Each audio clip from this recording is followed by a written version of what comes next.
Hi guys, so I'm here to do a quick reading for James at Bookshelf Club, and let's see if I can find the page.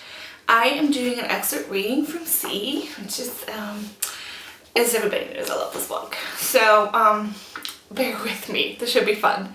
I haven't done a reading in a while. What's going on? I asked, patience running out. Haven't gone where yet? I was going to wait until after breakfast, but he smiled broadly. Happy birthday, sweetie. Dad reached inside a drawer and handed me a white envelope with a big red bow on top. It's really from the whole team. We're so happy to invite you aboard. Aboard? I slowly opened the envelope, my heart racing. An airplane ticket?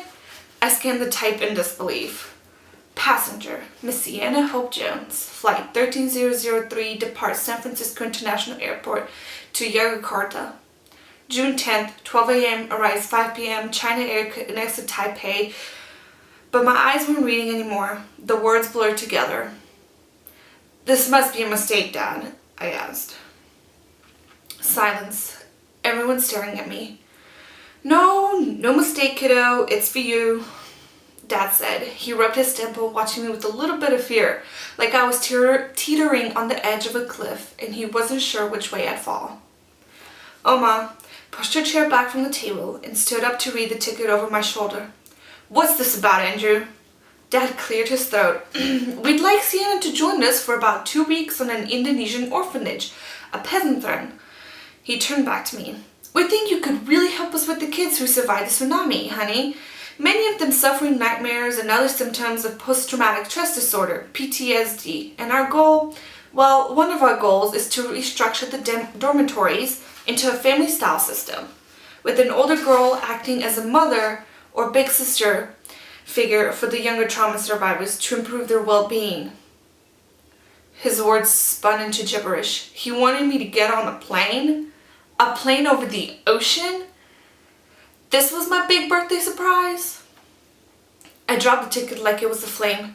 You should have talked to me about this first, Oma said, slicing through the silence. Isn't there war still raging in Nasik? Never mind the whole place is a disaster zone full of disease. How long have you been planning this? Oma's usually calm face flushed, her eyes angrier than I'd ever seen them. You know how afraid she is of flying. I'm shocked you would do this, especially after the way Hope was killed. Hope. Mom. Dad slammed his coffee mug on the table so hard, hot liquid spilled over the top. Vera quickly grabbed her own napkin and wiped out the mess.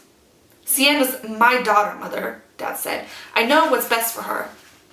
And Banda Aceh was the epicenter of the tsunami. We aren't going there. We're traveling to Java. We'll be perfectly safe.